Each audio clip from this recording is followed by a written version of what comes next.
Hello.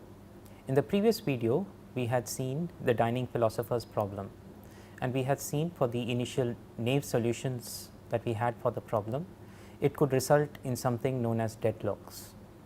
So, in this video, we will look at more in detail about deadlocks and how they are handled in the system. So, let us say we have two processes A and B, and we have two resources R1 and R2. So, these resources could be anything in the system which have a limited quantity.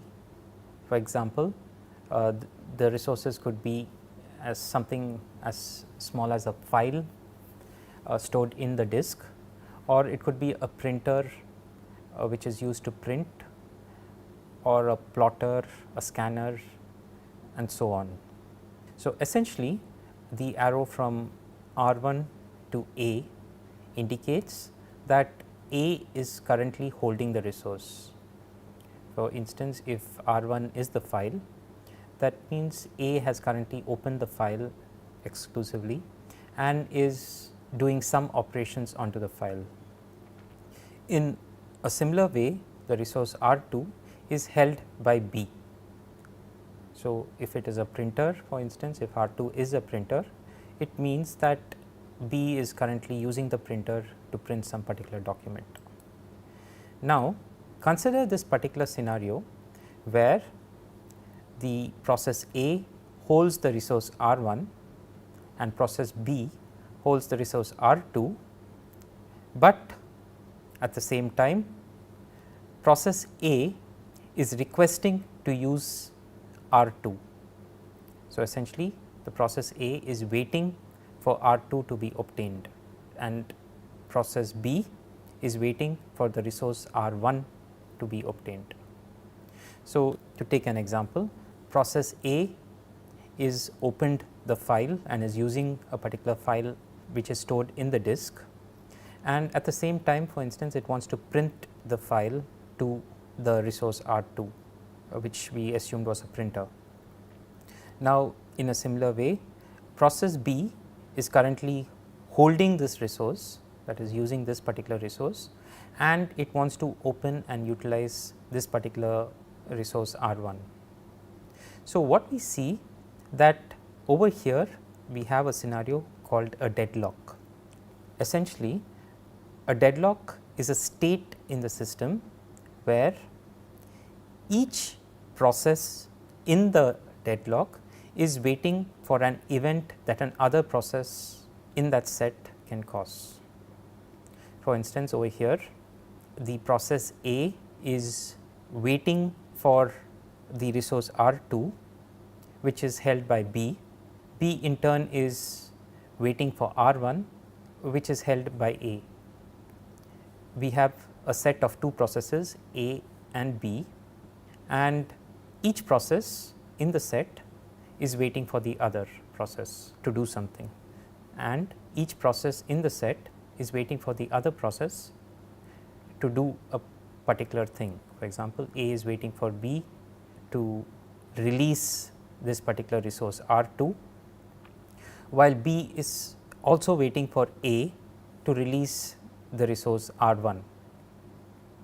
So, deadlock like this is a very critical situation that would occur in systems, and when this deadlocks occur, it could lead to process A and B in this case waiting for an infinite time, continuously waiting without doing any useful work. So, such deadlocks should be analyzed thoroughly. So, in this particular video, we will see how such deadlocks are handled in systems. Now, in order to study deadlocks, we use graphs like this. These are known as resource allocation graphs. Now, resource allocation graphs are directed graphs used to model the various resource allocations in the system and thereby determine whether a deadlock has occurred or a deadlock is potentially going to occur, and so on. So, in this directed graph, we represent resources by a square. So, instance R1 and R2 are resources and they are represented by the square as shown over here. In a similar way, circles as shown over here are used to represent processes, and as we seen before, arrows from the process to the resource, that is directed from the process to the resource, would indicate that a request is made for that resource. For example, over here the arrow from A to R1 indicates that A is requesting for resource R1. Similarly, B in this case is requesting for resource R2. So, these requests are made to the operating system, and if possible the operating system will then allocate that resource to the corresponding process. So, when that happens, the graph will look like this. Essentially, the direction of the arrow has changed. Now, the arrow moves from R1 to A, indicating that A holds resource R1. Similarly, the arrow from R2 to B indicates that B holds resource R2. There are 4 conditions in order that a deadlock occurs. So, we will now look at each of these conditions for a deadlock. So, the first is mutual exclusion. So, what we mean by this is that each resource in the system is either available or currently assigned to exactly one process. So, for instance, over here we have resource R1 which is free. So, it is not assigned to any particular process. So, this is fine, while this is also fine where the resource is allocated to exactly one process. But in order that deadlocks happen, this kind of scenario should not be present, that is, the resource cannot be shared between two processes A and B. The next condition for a deadlock is hold and wait, that is, a process holding a resource can request another resource, that is, for example, in this case the resource R1 is held by process A, and while having R1, A is also requesting for another resource R2. So, it essentially holding R1 and waiting for R2. The third condition for a deadlock to happen is no preemption. Essentially, it should not be the case that resources which an operating system previously granted for a particular process is forcibly taken away from that process. Okay. That is, the OS or another entity in the system cannot forcibly remove a resource which has been allocated to a particular process. Instead, processes should explicitly release the resource by themselves. That is, whenever the process wants, it should release the resource by itself. So, a fourth requirement is the circular wait. What this means is that there is a circular chain of two or more processes, each of which is waiting for a resource held by the next member of the chain. So, we see over here that we have a circular chain and there is a wait over here because process A is waiting for process B to release resource R2 and process B is in turn waiting for process A to release the resource R1. So, we have a circular wait condition over here. So, these four conditions, mutual exclusion, hold and wait, no preemption and circular wait, must be present in the system in order that a deadlock could occur. So, if for instance we were able to build a system where one of these conditions were not present. For example, suppose we built a system where processes cannot hold a particular resource and wait for another resource at the same time. So, such system would never have any deadlocks. On the other hand, suppose a system has been developed where all of these things are possible, that is there is a mutual exclusion when using resources. A process could hold a resource and wait for another one. Once allocated, they cannot be forcibly preempted from the resource and circular wait mechanisms are allowed, then deadlocks could potentially occur. So, having all these conditions does not imply that a deadlock has occurred. It only implies that there is a probability of deadlock occurring in the future. So, this being said, a deadlock in a system is a chanced event. Essentially, it depends on several factors such as the way resources are requested by processes, the way allocations are made for these resources, the way deallocations are made by the operating system, and so on. So, only if certain order of these requests and allocations happen, and only then will a deadlock occur.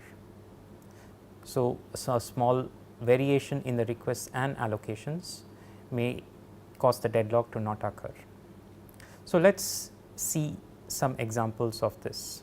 So, let us say we have three processes in the system A, B and C, and there are three resources as well, R, S and T. So, each process could request and release resources at some time during its execution. So, obviously, a release can be made by a process only after the request is made. So, these requests and release of resources are given to the operating system at various time instance, depending on how A, B and C get scheduled and how they are executed. So, let us consider this particular sequence, that A requests R and then B requests S, C requests T, then A requests S, B requests T and C requests R. So, this is one potential order for how requests occur. So, we can use our resource graphs or resource allocation graphs to view this. So, we see that A requests R and the operating system will then allocate the resource R to A, then corresponding to B requests S, the allocation will be of S will be to B, then C requests T and the OS will allocate T to C, then A requests S. So, there is a line like this, B requests T, there is a line over here, and C requests R. So, we have the four conditions that we have seen in the previous slide that have all been met. For instance, the circular wait we see is achieved here. R is held by A, while A requests S, S is held by B, and at the same time B requests T. Now, T is held by C, while simultaneously C is requesting for R. So, you see that each process is waiting for an other process in this set to release a particular resource. So, we have a deadlocked scenario over here. Now, we will see that if the same requests and allocations are done in a slightly different manner, then the deadlock will not occur. For example, R is allocated to A and then T gets allocated to C, then A requests S and gets allocated to A, then C requests R. So, we have this over here. Now, A releases R. So, there is no more a line over here or an edge over here. Then A releases S and therefore, R can be allocated to C. So, you see that depending on the requests and releases, we are able to achieve a situation where each and every request or release can be serviced by the operating system. So, in such a scenario, we have not obtained the deadlock. Now, we have seen that deadlock is indeed a probabilistic event and could occur with some probability. Now, one way to reduce the probability is by having multiple resources present in the system. So, we have seen that this was a deadlock state essentially because A is waiting for resource R 2 to be released by B and B in turn is waiting for resource R 1. Now, one way this can be solved is by having multiple resources. While this particular solution will not always work and essentially depends on the type of resources, it may help to some extent. For instance, if we have two resources of exactly the same type, then both A's request as well as B's request could be managed. That is, the resource, if we have two types of R 1, or in other words, if you have a duplicate of the resource R 1, then that can be given to A as well as B. Similarly, a duplicate of the resource R 2 can be given to A and B simultaneously. So, what this means is that, for example, we could have two printers present and A can be allocated one printer while B could be allocated the other printer. While this does not completely eradicate deadlocks, it may reduce the likelihood that deadlocks may occur. Now, the next question is, in a system which could have deadlocks, should deadlocks be handled? So, this is a debatable question. Essentially, it is not an easy thing to answer, because the cost of having prevention mechanisms or to detect deadlocks is extremely high and it will cause huge overheads in the operating system. So, the other aspect, what is known as the ostrich algorithm, is to completely ignore that deadlocks could occur and run the system without any prevention or any deadlock detection mechanisms. So, either choice, that is either having some deadlock prevention or detection mechanisms, or just ignoring the entire aspects of deadlock, would need to be made during the OS design time, or rather the system design time. So, various things need to be discussed before a decision can be made, such as what is the probability that a deadlock occurs? Is it likely that a deadlock will occur every week or every month or once in 5 years or so on? Second, what is the consequence of a deadlock? Essentially, how critical a deadlock could be. For instance, if a deadlock occurs on my desktop, I could simply reboot the system and it is not going to affect me much. On the other hand, if a deadlock occurs say in a safety critical application like a spacecraft or a rocket kind of scenario, then the consequence could be disastrous. Therefore, we need to argue about these two aspects. Essentially, if the probability that a deadlock occurs is very frequent, then probably the OS would require some measures in order to handle the deadlock. On the other hand, if the deadlock occurs very sporadic, maybe on average once in 5 years or so, then you may not require to have or handle a deadlock in the operating system. For now, let us assume that we need some mechanism in our operating system to handle deadlocks. So, what can we do about this? Essentially, there are 3 ways that deadlocks can be handled. One is by detection and recovery, second by avoidance, and third by prevention. So, let us look at the first case, that is detection and recovery. And first, how are deadlocks detected?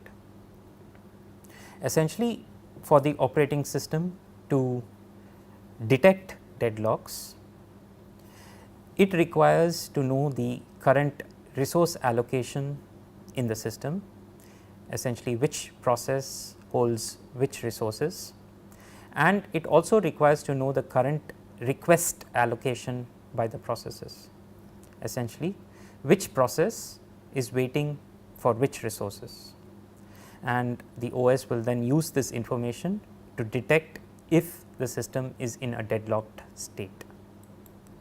So, the way the detection could work is by finding cycles in the resource allocation graphs.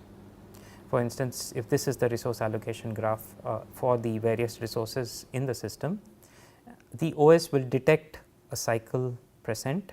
For example, over here we have a cycle between the processes D, E and G. Then the OS will say that these 3 processes are indeed in the deadlock state. Now, the other aspect is there could be requests as shown over here, where there is a resource S and it is requested simultaneously by A, D, F and C. So, we see that this is not in a deadlock state, because there is some sequence of allocation of S to all these processes. For instance, one possible allocation scheme for S is that first S be allocated to A, then A will use the resource S for some time, and then after it completes using S, S can be then allocated to C, and after which S is allocated to F and then D. So, essentially the allocation of S could be sequential among these 4 processes. So, this will not have a deadlock. However, the presence of a cycle in the resource allocation graph will indicate that a deadlock is present in the system.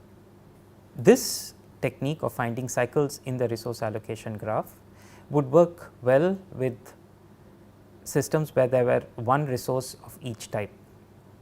Now, suppose we had systems where there were multiple resources of each type, then another algorithm would be required.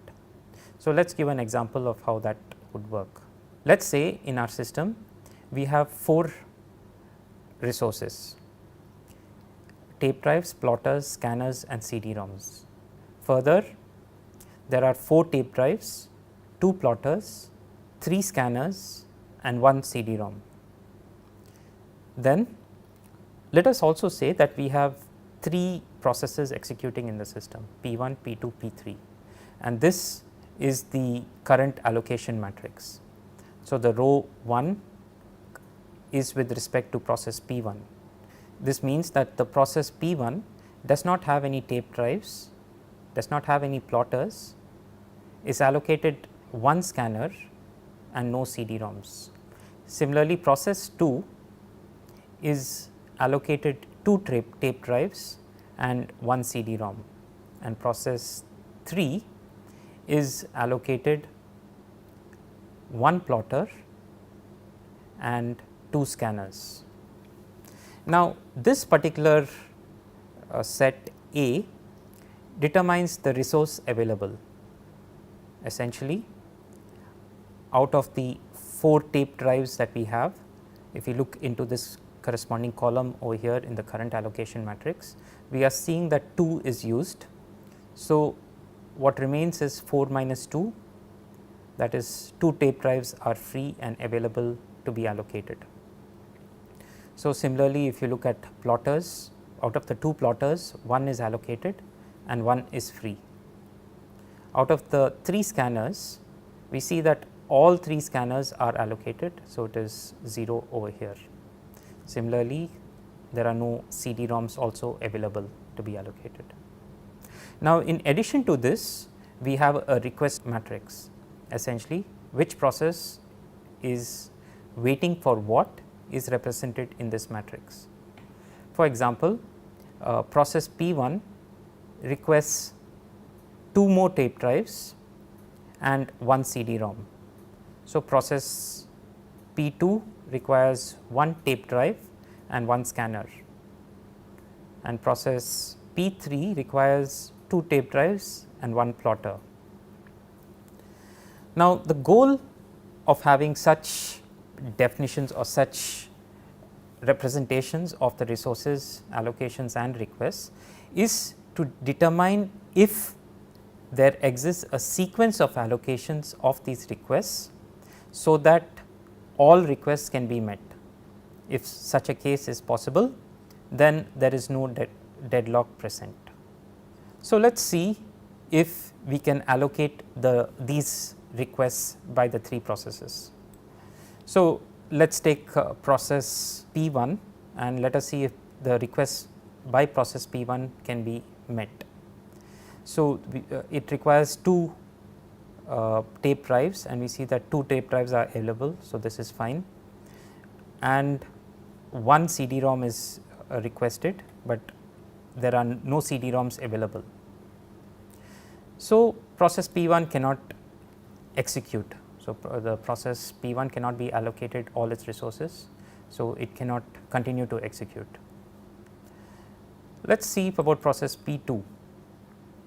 So, process P2 requires 1 tape drive which can be allocated to it because it is available, and it requires 1 scanner, but 0 are available. So, similarly, process P2 cannot be satisfied as well, and process P2 will also need to wait. Now, let us see the third case, where for process 3 there are 2 tape drives which can be met, 1 request for a plotter which can be met, and 1 request for a scanner which cannot be met. So, process P3 also cannot be satisfied its requests. So, P3 also will wait.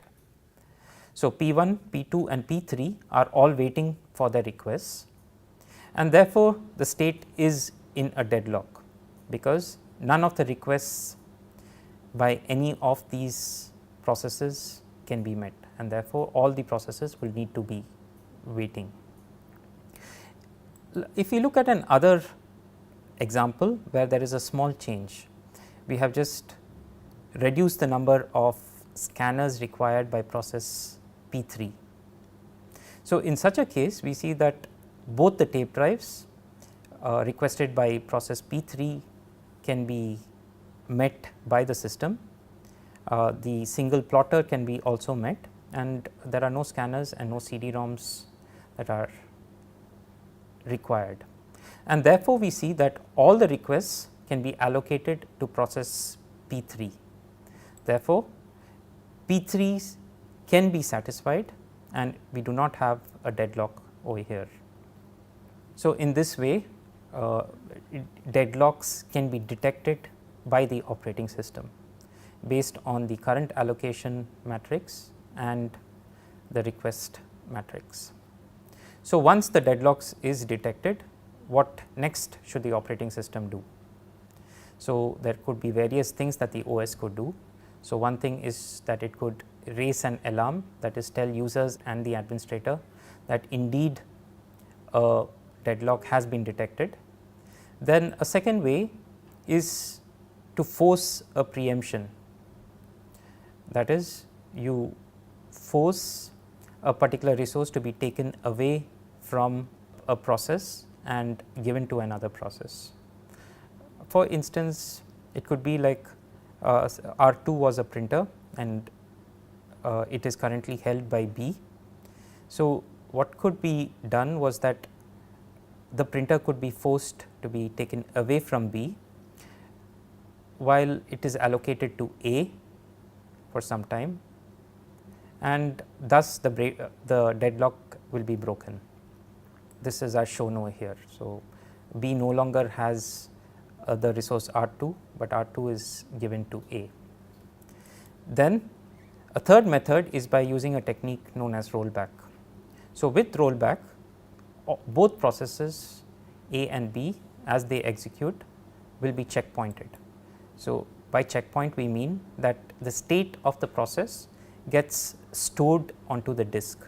The process executes for some time, and then the entire state of the process gets stored onto the disk. Now, storing the state of the process on the disk will allow the processes to execute from the point where it has been checkpointed, or the checkpoint state.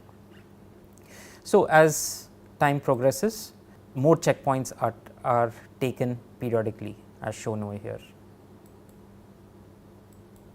Now, let us say a deadlock is detected after some time. Then what could happen is that the system could roll back to the last non-deadlock state, that is over here.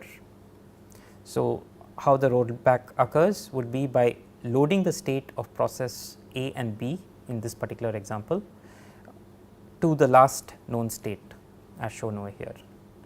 Now, process A and B will continue to execute from this state, and the deadlock may not occur again.